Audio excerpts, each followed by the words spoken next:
artificial intelligence will completely transform our world.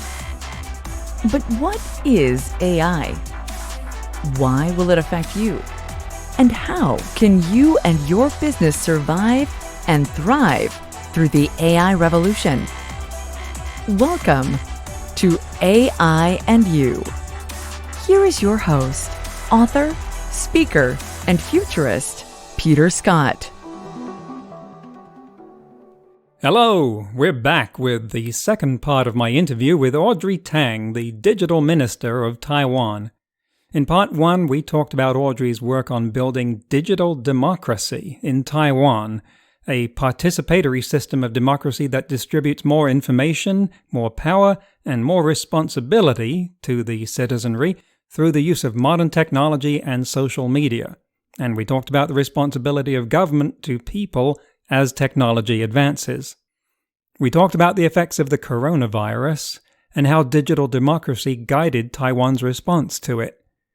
We talked about disinformation and how Audrey tackled it, and the role that the Premier's bottom played in fighting dangerous rumors. Okay, that needs some context. You'll just have to listen to the episode. And we talked about actual information warfare and where that might be coming from, what it might be doing, and how to stop it. If you're not aware of some of the basic geopolitical pressures Taiwan faces, now would be a good time to do some Googling and find out. It doesn't take a leap of imagination to see how AI plays into these themes. AI is already being used to create and amplify disinformation, fake news, and propaganda. It has the potential to overwhelm actual human discourse on any topic. After all it takes to create 10 million bots instead of one bot supporting some political or ideological position is the effort to type another 7 zeros. If we cannot find and remove them from our online forums, the truth is an early casualty. Audrey's approach to the disinformation propaganda, the fake news, is to start a better meme that, as she says, fights rumor with humor. And it works extremely well in Taiwan. Could it work in the West? Wouldn't it be a good idea to at least try it? Before we get on with the rest of the interview, a few stories in today's Ripped from the Headlines segment. Microsoft has laid off dozens of human editors who select the articles for the MSN News service and replace them with an AI. Two systems called KRED and NPA that select articles for people. Unfortunately, it did not work out so well in one case. It chose to use a photograph of the wrong mixed-race member of the band Little Mix in a story about the singer Jade Thirlwall, instead illustrating the story with a picture of her fellow band member Lee Ann Pinnock. As you can imagine, this did not go down well in an era of Black Lives Matter protests. And Boston Dynamics opened commercial sales of Spot, its quadruped robot that can climb stairs and traverse rough terrain. Businesses can purchase the Spot Explorer development kit for $74,500. Spot Explorer includes the robot, 2 batteries, the battery charger, the tablet controller, a robot case, a power case, and Python client packages for Spot APIs. No word on whether you also get a digital bone for Spot to bury or what it does with fire hydrants. This isn't the first time we've seen a robot dog. Look up the Sony Aibo. But that was a toy. Spot is designed for real work. At least at 20 times the cost of the Aibo, it had better be. What can you use a robot dog for? Send me your suggestions. Okay, without further ado, let's get on with part 2 of the interview with Audrey Tang. There's concern in the West about the impact of artificial intelligence on jobs, and technology development can provide benefits and at the same time disruption that has unanticipated or negative effects on some people. Do you see this happening there? Can you forecast that happening? What do you do about that? Right. Here we say assistive intelligence. And this is something that many open source and prior to that free software movement practitioners do, right? They just redefine an acronym to fit their idea. So that's what I do too. So I always just say assistive intelligence. And this redefinition of AI basically tells us that we need to treat AI as we would to a human assistant. That is to say, they need to respect our privacy and agency, act in our best interest while providing wise counsel. However, accountability, that is to say, if they make a decision on behalf of us, we need to ask for a full explanation of why it is in our best interest. And that is essential in human assistance. So why should we relax our standards when it's AI, when it's machine learning powering the same assistive technologies? And so, for example, we have a presidential hackathon where every year we ask for the best ideas of AI that can transform the public service. And every time there's hundreds of teams, this year there's over 200 teams, and we choose 5 at the end. And there's no money, there's no prize money, but the president gives a trophy, which is a microprojector that if you turn it on, it projects the president handing you the trophy. So it's a meta trophy that describes itself, and it represents the presidential promise that whatever idea you have done, prototype in the previous 3 months, we commit ourselves to make a national policy within the next year. And so one of the best ideas that came out of it is using assistive intelligence to automatically detect kind of self-repairing systems of like water pipes and other essential utility supplies. Previously, people were employed to listen to the pipes using like a stethoscope. And most of the time they listen to the pipes that are not leaking. They only get creative and become solution providers when they listen to the part that has been leaking. And on average, it took 2 months between a leak to happen for it to be discovered by those rotating people who listen to it. And worse, they have problems recruiting young people because young people did not think this job to be very fulfilling, even though it may be relatively higher paid. By working with AI researchers, they build a chatbot that can remind each worker where are the most likely leaking places near them, with a high degree of accuracy, like 70%, so that every time they traveled in the day, they're almost guaranteed to work on something interesting instead of something routine. And so it did not replace the job of those professional repairs people, but it ensured that the trivial part of their work gets automated, or the interesting and creative part of their work can be then taught to the young people who are much more willing to join the workforces of the Taiwan Water Company if they know their work is primarily problem solving instead of just doing redundant or trivial work. Just a note to the audience here, I'm going to have to go back over this and listen to it several times to get all of this, so you might want to do that as well. Audrey, you were quoted in the Taipei Times as saying that AI should be developed transparently. In a world where it looks as though most of that cutting-edge AI is coming out of Google, Apple, IBM, how do you see that happening, and what would that look like in a practical sense? Mm-hmm. Yeah, I think AI is essentially something that the society brings to help assist the societal values. So, for example, when the MIT developed the self-driving vehicle, the PEV, persuasive electric vehicle, instead of blankly deploying it to the street of Taiwan, we first built a sandbox. And it happens to be my office. Is a park, the Social Innovation Lab in the heart of Taipei.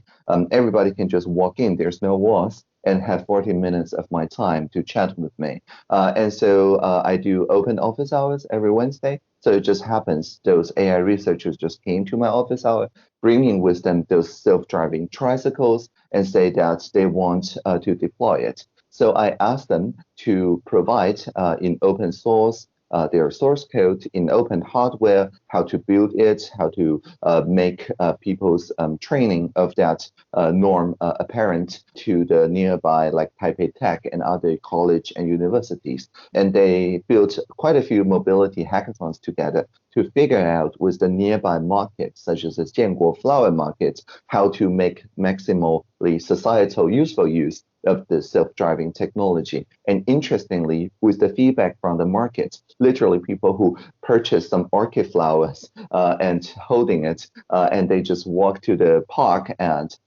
see me and ask, Minister, what are you doing with those shopping baskets, this trolley with baskets? And I'm like, this is not a shopping cart. This is a self-driving vehicle. It gets you places. And they're like, no, I always see a basket there. This looks just like a shopping cart. Let's see if whether this flower pot will fit. And it will, of course, fit. And they say, why don't you reprogram it so that instead of taking us places, it follows us around in the Jianguo flower market? So we can shop in a hand-free fashion and just shop the flower pots and put it to the basket. And we see also on the television that there is this platooning technology that when a self-driving vehicle is full, when its basket is full, it can step back and summon another one to form a fleet, and that they can help us in the shopping cart fleet so that we can do hands-free shopping, because they don't want a fast-running self-driving vehicle. They want a safe one that can help them carry their baggages, as it were. And the MIT folks did not design the PEV for that. So we need to work a lot with the local civic hackers to realize that, we replace the one blinking light with two eyes that shows where the attention is. It's not strictly necessary because it actually uses LiDARs and other ambient sensing technologies. But if you're navigating a busy market, you need to show the people around you where you're going. You need to read the emotions and so on. You need to understand in Taiwan, we first yield to the elders, not to the children, as people in Boston do, and so on. And all these social norms are done in a co-creation fashion so that the collaborative learning of the societal norms can co-domesticate the assistive intelligence, in this case PEVs. And the learning that we did in the past year or so during the sandbox has now transformed the supply of buses, so that after the Taipei Metro closes off every midnight, I think next week or so, they're trying out the self-driving small buses of maybe 30 people in it, in its dedicated bus lane, to fill in the lack of public transportation after Metro closes. And this is done in a way that maximizes the societal input to the norms. And so even though the underlying technology may be developed by many multinational companies and research facilities, I think is essential before a society decide to incorporate into the market to first settle with the sandbox experiments and co-creation regulation fields to make sure that people understand the norm around it and only order for those norms. That is to say, smart citizens before building smart city infrastructure. Wow, I'm going to have to process a lot of that offline. And I want to move on to an international area here. The Obama administration produced a report from the National Science and Technology Council on the future of AI. And one of their recommendations was the US government should develop a government-wide strategy on international engagement related to AI and develop a list of AI topical areas that need international engagement and monitoring. Are you seeing any developments or developing anything in that respect yourself? Yeah, definitely. If you just search for AI Taiwan, you will probably see our national AI strategy website, ai.taiwan.gov.tw. We designed the domain name so that it's very difficult to beat us on the SEO. It's probably guaranteed to show up the first place if you search for AI Taiwan, because the domain name is AI Taiwan, the title is AI Taiwan. And in that, we make sure that we work with like-minded economies and countries to provide not only the sensor fusion, the optics, the electronics, the edge computing, which are all forte of Taiwan with TSMC and other companies, MediaTek and so on, working on this, but we also work with other jurisdictions with similar philosophies to transform our learnings into workable policies. We work with Europe on one side to build privacy preserving and privacy enhancing technologies. For example, one nonprofit in Taiwan called AI Labs, founded by the previous director of Cortana, interaction AI technology in Microsoft, who went back to Taiwan to start their own nonprofit. It's a little bit like OpenAI. They developed the contact tracing app-based Bluetooth and so on technologies with an open blueprint and with consultation of many international counterparts to tackle the issue of how to make sure that the people keep as their private information, their whereabouts, but only share sufficient bits of information so that people gets notified when there's a high risk of getting infected and so on. And we've never needed that technology in Taiwan because we've never had community spread. So it's not people in Taiwan, but people in the UK, for example, are very interested and participated in this collaborative deployment. And when it comes to with the US, we held the COHAC, the Coronavirus or Collaborative Hackathon at cohack.tw, cohack.tw, and you can also see many US and international teams to tackle the coronavirus and also how to migrate to a post-corona world smoothly with their AI-based technologies. The top 5 winners, I'm very glad to say, are all under this idea of autonomy. Well, one team is literally called autonomy, that respects the individual's choices and agency, minimizing the privacy harm, designing with privacy in mind, but also empowering the public decisions so that we can share in our own best interest only the part that we're comfortable sharing while contributing to the pandemic resilience. And so, yeah, I would encourage you to check out cohack.tw, and all the winners need to provide their source code under the MIT license, which is great because some of them are chatbots using Microsoft Teams platform. If they don't provide the source code, we wouldn't be so easily transport that into other open source chat systems. Is this the time to develop international treaties on the ethical use of AI? How about autonomous weapons? Yeah, I think international norms is as important as international treaties.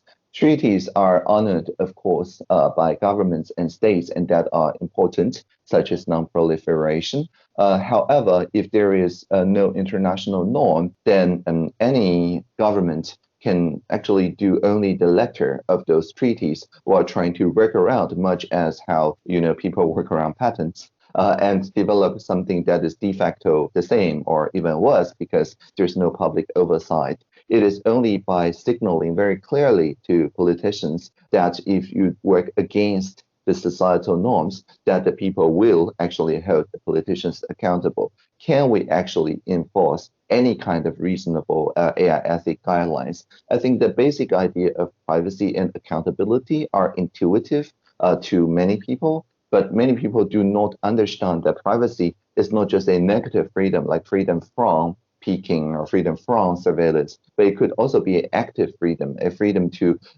form data collaboratives, data trust, data coalitions that share the intersectional social data with each other while collectively determining where those data should go and how to empower the world for good based on participatory governance of the data. I mean, if it's a credit union, then people understand intuitively how money can be done in a way that is collaboratively and socially responsibly managed. But when it comes to data, we still need to set up the societal norms that ensures the collaborative governance of data. And again, that's something that Taiwan can help because our, for example, air pollution measurement network, the Airbox, was built by thousands of high school and primary school teachers that just measures the air quality on the balcony, on their school, and so on. And many people just purchase a very cheap, like less than $100 kit at home, and they all contribute to the air quality measurement with a distributed ledger, so much so that they can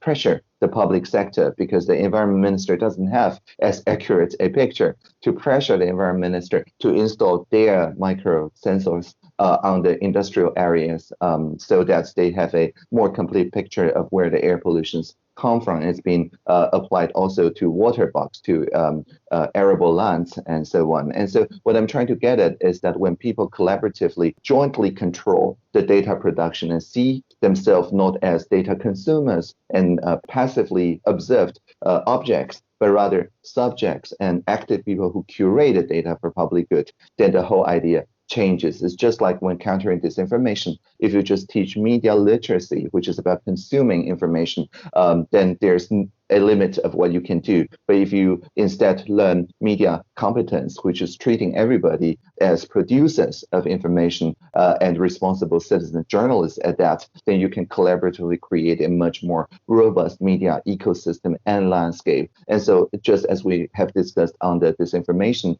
countering campaign, we need to build a similar one when it comes to social data sharing. What do you think we will face in the next 10 years in terms of progress in artificial intelligence? Yeah, I think there's two things. First is that the idea of digital twin previously require a very costly infrastructure to set up will probably become pervasive with 5G technology, so that first of all, we don't have to look at two-dimensional representations of one another now. We'll probably just scan ourselves into extended and augmented reality, so that we can feel that we're in the same room with a much lower latency and much higher fidelity. But that essentially brings the online social norms directly overlapping it with the offline social norms. So it is essential that this kind of digital twin of not only our public infrastructures and our cities and so on, but also ourselves, our online persona and so on, all this need to be accurately built in a way that respects the human dignity and the societal norms that makes people comfortable of sharing with their friends instead of being, just in a matrix, literally, like in that movie. And so that is the main thing I think we need to work on with this post-5G era. So that's the first thing about pervasive immersive computing and ambience computing. That's one. The second thing I would like to highlight is the data collaboratives. The data collaboratives we already see because of the pandemic's requirements. In Taiwan, we build them, of course, with the controllership firmly in the social sector. But we also see in other places that because of pandemic, they're justifying much more state surveillance and state control and so on. And in other places, it's in the private sector with very fragmented governance relationship. And so I think this governance, as outlined by, I think that there's a book called Surveillance Capitalism on that, needs to be more widely read and understood. And in the next 10 years, we will probably see all those three different models of data governance be amplified even more by the pervasive AIoT technology that I just alluded to. And these governance models will probably go back and re-inform the ideas of constitutional democracy to redefine what democracy really is. Because when people already accept the data governance by algorithm or by data, then it essentially weakens the legal protection and access to justice to only the people who understand open source code. Actually, we become like lawyers in this new era. But if we don't democratize the competence of like the civic rights education that people receive when they're just primary schoolers, if we don't do that for algorithmic governance, then even the best designed liberal democracies risk becoming authoritarian or even totalitarian in the next 10 years. Wow, thank you. Audrey, I remember from the conferences where you would be presenting about software to developers that you would be going at a rate that would cause steam to come off their heads. I feel the same way right now. I've got so much to think about here. Thank you so much for sharing that with everyone who's listening here. I wish you all of the best in all of the challenges and continued success with the programs that you've been carrying out, because they have so much to teach us in the West, and I hope more people listen. And I'm doing my part to help with that. So thank you. Yeah, thank you. Thank you for going through like lightning talks rounds with me. And if you want to learn more, there's more at taiwancanhelp.us. Fantastic. Boy, a half hour with Audrey is like a 3-hour postgraduate lecture in the politics of emerging technologies. That's a lot to think about, folks. For starters, what does the reframe of AI as assistive intelligence suggest to you in terms of how we should be developing it safely and ethically? How about that idea of focusing on smart citizens before smart infrastructure? The website she mentioned at the end, by the way, is taiwancanhelp.us. It's so like her to say that international norms are as important as international treaties. Remember, she and I came out of the open source movement of software development, the culture that built the internet. You can hear one of their slogans when she says rough consensus and running code, and the idea of regulation or enforcement is much less appealing to us for achieving a goal than creating a culture that naturally values the goal. Finally, when Audrey was talking about the future idea of a digital twin, what did that make you think of? What did you see? For me, and I don't think this is exactly where she was going, but I'll riff on it for a bit, there is more and more demand on our time, more and more things to do, and you, probably like me, have found yourself saying, but there's only one of me. And no matter how much the technology improves, there will still only be 24 hours in a day for each of us. The most maniacally productive among us, the Jeff Bezoses and the Elon Musks and the Bill Gateses, still put their pants on one leg at a time, as people used to say. But what if there could be more than one of me? Of you? What if there could be an AI avatar of me that was close enough to the real thing to be able to share some of that load? Hey, I can dream, right? We'll wrap it up here. In our next episode, I'll be talking with science fiction authors Judith and Garfield Reeves Stevens, names likely familiar to you fellow Trekkies. You see how much range AI takes us into? It just goes to show how far the impact of AI goes and will go. There is no stone in the landscape of human experience that will go unturned by AI. Until then, remember, no matter how much computers learn how to do, it's how we come together as humans that matters. That's all for this episode of AI and You. Please leave a rating and comment and share with your friends. Get the book Crisis of Control and see more videos and articles at aiandyou.net.